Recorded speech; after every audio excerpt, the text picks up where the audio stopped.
प्रधानमंत्री मोदी आज संसद में जो कुछ बोले हैं वो कई मायनों में अहम था और इसे एक बड़ी अपॉर्चुनिटी के तौर पर भी लिया गया। यही वजह है कि जैसे ही प्रधानमंत्री मोदी के अभिभाषण का वक्त आया उससे पहले ही मोदी मोदी के नारे लोकसभा में गूंजने लगे।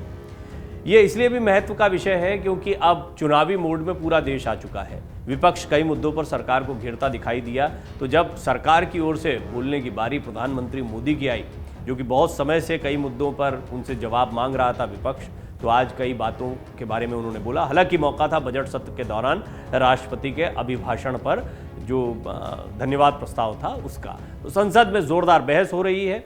अदानी कंपनी के शेयरों के मुद्दे पर भाजपा और कांग्रेस के बीच तो घमासान हुआ ही, खासतौर पर विपक्ष की तरफ से या राहुल गांधी और कांग्रेस की तरफ से इस मुद्दे को जमकर उठाया गया। मंगलवार को राहुल गांधी के सियासी वार के बाद अब प्रधानमंत्री नरेंद्र मोदी ने बुधवार को लोकसभा में राष्ट्रपति के अभिभाषण पर अपना जवाब दिया। इस दौरान लोकसभा में मोदी मोदी के नारे भी लगे। पीएम मोदी ने अपने भाषण की शुरुआत में कहा कि मैं राष्ट्रपति के अभिभाषण पर धन्यवाद करता हूं। ये मेरा सौभाग्य है कि पहले भी कई बार उनके अभिभाषण पर धन्यवाद करने का अवसर मिला है, लेकिन इस बार धन्यवाद के साथ उनका अभिनंदन भी करना चाहता हूं। राष्ट्रपति का अभिभाषण दूरदर्शी और ऐतिहासिक है, उनकी उपस्थिति प्रेरणादायक है। पीएम मोदी ने कहा कि राष्ट्रपति ने आदिवासी समाज का गौरव बढ़ाया है, लेकिन आज आज़ादी के 75 साल के बाद समाज में जो गौरव बढ़ाया गया है, उनका आत्मविश्वास बढ़ाया गया, उसके लिए मैं आभारी हूं। उनके भाषण में संकल्प से सिद्धि तक का खाका खींचा गया, एक प्रकार से देश को प्रेरणा भी दी गई। यहां सभी ने इस चर्चा में हिस्सा लिया, सभी ने अपनी प्रवृत्ति और प्रकृति और समझ के हिसाब से बात की। ये कुछ चुटीले अंदाज भी प्रधानमंत्री मोदी के इस दौरान देखने को मिले। कई ऐसे मौके आए जब सदन में हंसी भी गूंजती दिखाई दी, तो दूसरी तरफ विरोधी दलों की आपने आवाज़ें भी सुनी होंगी कई मौक़ों पर। यानी पीएम मोदी की कई बातों को जैसे वो हिट करना चाहते थे वैसे हिट करने में कामयाब भी रहे। पीएम मोदी ने राहुल गांधी का नाम लिए बिना शायराना अंदाज में हमला बोला है। भारत जोड़ो यात्रा पर ये अगर इशारों में कहा जाए तो एक हमला रहा प्रधानमंत्री मोदी का, और इसके गहरे मायने हैं। पीएम मोदी ने कहा कि मैं देख रहा था कल की कुछ लोगों के भाषण के बाद उनके समर्थक उछल रहे थे, वो खुश होकर कहने लगे कि ये हुई ना बात, शायद नींद भी अच्छी आई होगी, शायद आज उठ भी नहीं पाए होंगे। ऐसे लोगों के लिए बहुत अच्छे ढंग से कहा गया है, ये कह कर हम दिल को बहला रहे हैं। ये अब देखिए, ये जो लाइन थी, ये कह कर हम दिल को बहला रहे हैं, वो अब चल चुके हैं, वो अब आ रहे हैं। वो अब चल चुके हैं, वो अब आ रहे हैं। ये लाइन ज़रा मज़ेदार किस्म की है, समझने जैसी है, क्योंकि प्रधानमंत्री मोदी जो हैं वो जब अब चल चुके हैं, वो अब आ रहे हैं से ये कहीं ना कहीं संकेत करना चाह रहे हैं कि राहुल गांधी के जो समर्थक हैं वो उनकी भारत जोड़ो यात्रा के बाद चल रहे थे। भारत जोड़ो यात्रा में 3,500 किलोमीटर से ज़्यादा की यात्रा की है और आ रहे हैं, मतलब 2024 में क्या अपने सत्ता में आ पाएंगे, प्रधानमंत्री मोदी को चुनौती दे पाएंगे। तो बड़े शायराना अंदाज में उन्होंने कहा ये कह कर हम दिल को बहला रहे हैं, वो अब चल चुके हैं, वो अब आ रहे हैं। ये प्रधानमंत्री मोदी ने अपरोक्ष रूप से, इनडायरेक्टली, शायराना अंदाज में ही सही, लेकिन सीधा सीधा हमला भी दिखाई देता है राहुल गांधी और उनकी भारत जोड़ो यात्रा पर। तो ये अपने तंज और अपने अंदाज के लिए जाने जाते हैं पीएम मोदी।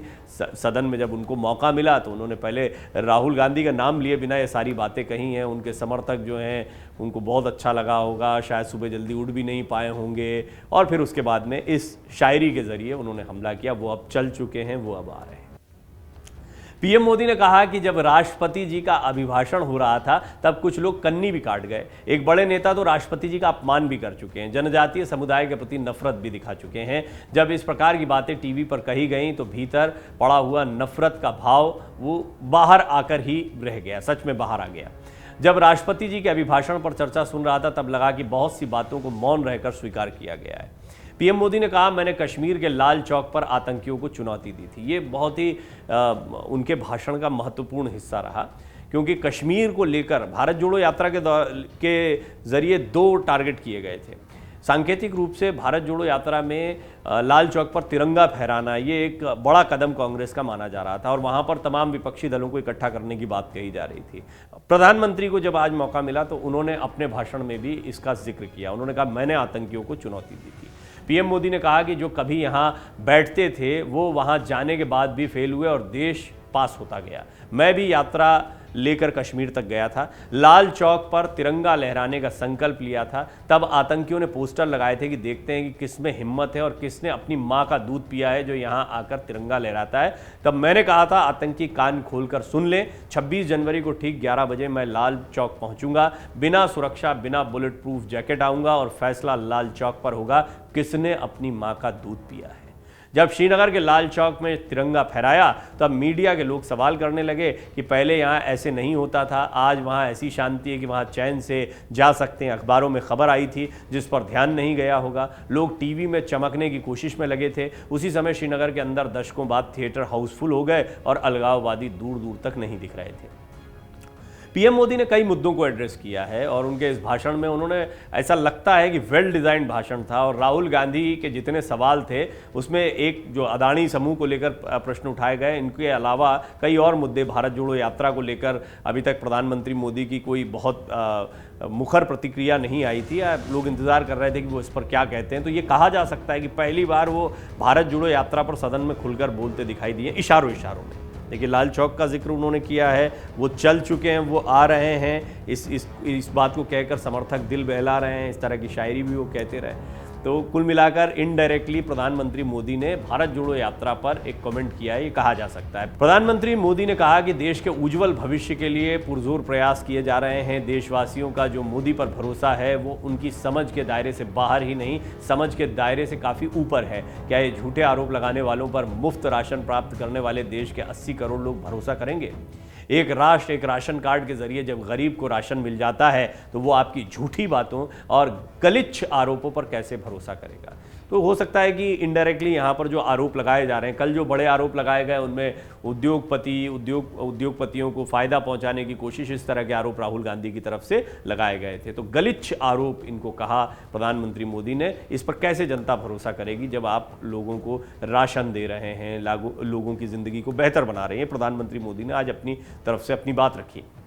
उन्होंने आगे ये भी कहा, जब 11 करोड़ किसानों के खाते में साल में 3 बार सम्मान निधि का पैसा जमा होता हो, वो आप पर भरोसा कैसे करेगा? मुसीबत के समय मोदी उनके काम आया है, आपके आरोपों पर वो कैसे भरोसा करेगा? आपके इन आरोपों को कोटि कोटि भारतीयों से होकर गुजरना पड़ेगा। कुछ लोग अपने लिए और अपने परिवार के लिए जी रहे हैं, मोदी तो करोड़ों देशवासियों के परिवार का सदस्य है। 140 करोड़ देशवासियों का आशीर्वाद मेरा सबसे बड़ा कवच है। झूठ और गालियों के शस्त्रों से तुम इस कवच को भेद नहीं सकते। पीएम मोदी ने विपक्ष पर भी तंज कसा। उन्होंने ईडी का धन्यवाद देना चाहिए बात के। देखिए, ईडी एक और मुद्दा था, बड़ा दिलचस्प रहा। और जब मैं भी सुन रहा था इस भाषण को, तो जब ईडी का जिक्र आया तो बड़े गौर से सभी लोग सुनने लगे। मैंने भी इसको सुना क्योंकि ईडी एक ऐसा मुद्दा रहा है जिसको विपक्ष ने बहुत बड़ा मुद्दा बनाया है। तो प्रधानमंत्री मोदी ने विपक्ष पर तंज कसते हुए कहा कि ईडी का धन्यवाद देना चाहिए कि ईडी ने इन लोगों को एक मंच पर ला दिया है। तो ये उनका एक मज़ेदार अंदाज़ रहता है। उनके भाषण के लिए वो जाने जाते हैं, अपने तंज के लिए जाने जाते हैं। पीएम मोदी ने कहा कि हमने 9 साल का समय देखा है, उनके दिवालियापन को देखा है। रचनात्मक आलोचना की जगह मजबूरी में आलोचना करने की प्रवृत्ति ने जगह ले ली है। कई लोगों ने उनके सुर में अपने सुर मिला लिए हैं। मिले सुर मेरा तुम्हारा या मिले तेरा मेरा सुर, ऐसा करके उन्होंने कहा। इससे तो एक मंच पर आए नहीं, लेकिन इन लोगों को ईडी का धन्यवाद देना चाहिए कि ईडी ने ही इन लोगों को एक मंच पर ला दिया। जो काम देश के मतदाता नहीं कर पाए वो ईडी ने कर दिया। प्रधानमंत्री नरेंद्र मोदी ने कहा कि लगभग 3 दशकों तक भारत में राजनीतिक अस्थिरता रही। आज हमारे पास एक स्थिर और निर्णायक सरकार है। निर्णायक सरकार हमेशा देश के हित में निर्णय लेने का साहस रखती है। पिछले 9 साल में 90,000 स्टार्टअप सामने आए हैं। स्टार्टअप्स में हम दुनिया में तीसरे नंबर पर है। पीएम मोदी ने विपक्ष पर निशाना साधते हुए कहा, अरे पहले ये तो तय करो भाई कि भारत कमजोर हुआ है या मजबूत हुआ है। लोकसभा में प्रधानमंत्री मोदी ने कहा कि ये लोग बिना सिर पैर की बातें कर रहे हैं, इसके आदी हो गए हैं। इस कारण उन्हें ये याद नहीं रहता कि वो खुद कितने विरोधाभासी होते जाते हैं। वो आत्मचिंतन कर खुद के विरोधाभास को तो ठीक करें। वो 2014 के बाद से लगातार कह रहे हैं कि भारत कितना कमज़ोर हो गया, अब कह रहे हैं कि भारत इतना मजबूत हो गया कि दूसरे देशों को धमकाकर फैसला करवा रहा है। अरे पहले ये तो तय करो भाई कि भारत कमज़ोर हुआ या मजबूत हुआ है। कोई भी जीवंत संगठन या व्यवस्था होती है तो ज़मीन से जुड़ी होती है, तो देश उसका चिंतन करता है, उससे सीखने की कोशिश करता है, अपनी राह भी बदलता रहता है। जो अहंकार में डूबे रहते हैं, जो ये सोचते हैं कि सारा ज्ञान हम ही को है, उन्हें लगता है कि मोदी को गाली देकर हमारा रास्ता निकलेगा। देखिए, ये एक बात है जिसको मैं मानूंगा कि ये कहीं ना कहीं इनडायरेक्टली वो जो आरोप लगाए गए कल उनका जवाब था। अदानी समूह को फायदा पहुंचाने के प्रधानमंत्री मोदी के साथ में तस्वीरें दिखाई जा रही थी, इसको लेकर बड़ी आपत्ति भी कल जताई गई थी। लेकिन इसमें पीएम मोदी जो कह रहे हैं कि पहले ये तय कर लो कि देश मजबूत हुआ या कमजोर हुआ, विरोधाभासी बातें मत करो। यहाँ पर कहीं ना कहीं ताकत की बात यह है कि अगर आप किसी दूसरे देश में जाकर किसी को भी फायदा दिलवा रहे हैं, अपनी बात मनवा रहे हैं, तो क्या पीएम मोदी ये कहना चाह रहे हैं कि इतनी ताकत चलती है कि लोगों से बात मनवा ली जाती है? तो आप एक तरह से विपक्ष पर तंज ही कस रहे हैं, मजाकिया अंदाज में वो कह रहे हैं, लेकिन इशारों में वो इस सवाल का जवाब भी दे रहे हैं कि यदि अगर पूरी दुनिया बात मान रही है तो ये तो ताकत का विषय है कि लोग बात को सुन रहे हैं, धमकाकर बातें मनवा ली जा रही हैं। इस तरह का बात या इस तरह का स्टेटमेंट आज पीएम मोदी ने सदन में अपने भाषण के दौरान दिया है। पीएम मोदी ने यूपीए सरकार के वक्त के घोटालों की फिर इस बहाने याद भी दिला दी। प्रधानमंत्री मोदी ने उस समय की यूपीए सरकार पर जमकर हमला बोला। उन्होंने कहा कि हम सभी को याद है कि उस समय कॉमनवेल्थ गेम्स में किस तरह से घोटाला हुआ था। उन्होंने कहा कि 2G से लेकर हेलीकॉप्टर घोटाले किस तरह से सामने आए थे, तब कोयला घोटाला भी चर्चा में रहा था। देश पर कितने ही आतंकी हमले हुए, 2008 के आतंकी हमलों को भी कोई नहीं भूल सका है। उनमें आंख में आंख मिलाकर हमले करने का सामर्थ्य नहीं था। आतंकियों के हौसले बुलंद होते गए, 10 साल तक खून बहता रहा। 2014 के पहले का दशक लॉस्ट डिकेड के रूप में जाना चाहिए और ये दशक इंडियाज डिकेड कहलाएगा। पीएम ने कहा कि कांग्रेस की बर्बादी पर हार्वर्ड नहीं, बड़े बड़े विश्वविद्यालयों में अध्ययन होना तय है। पीएम मोदी ने कहा कि मैंने कई बार सुना है कि यहाँ कुछ लोगों को हार्वर्ड का बड़ा क्रेज है। कोरोना काल में ऐसा ही कहा गया था और कांग्रेस ने कहा था कि भारत की बर्बादी पर हार्वर्ड में केस स्टडी होगी और फिर कल सदन में हार्वर्ड यूनिवर्सिटी में स्टडी की बात हुई। लेकिन बीते वर्षों में वहाँ एक बहुत बढ़िया और महत्वपूर्ण स्टडी हुई है, उसका विषय था the rise and decline of India's Congress party.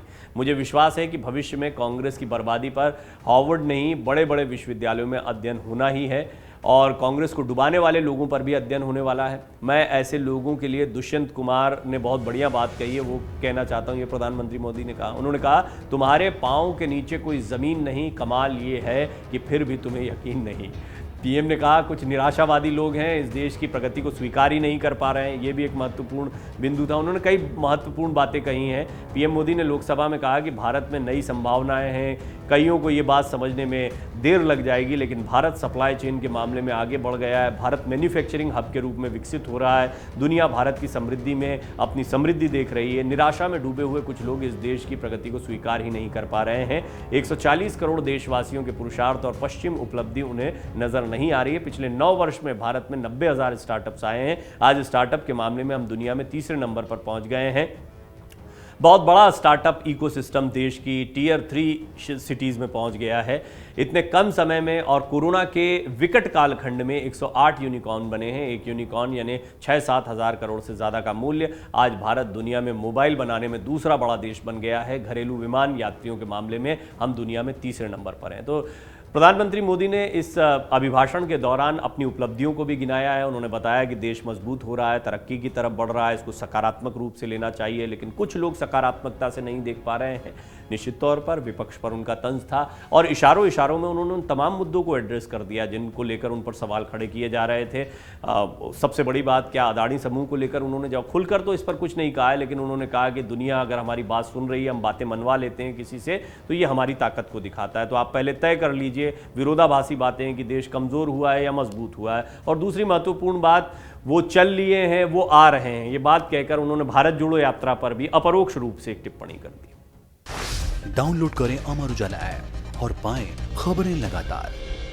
अगर आप ये वीडियो YouTube पर देख रहे हैं तो हमारे चैनल को सब्सक्राइब करें और बेल आइकन को दबाना ना भूलें। अगर आप Facebook पर ये वीडियो देख रहे हैं तो हमारे पेज को लाइक करें।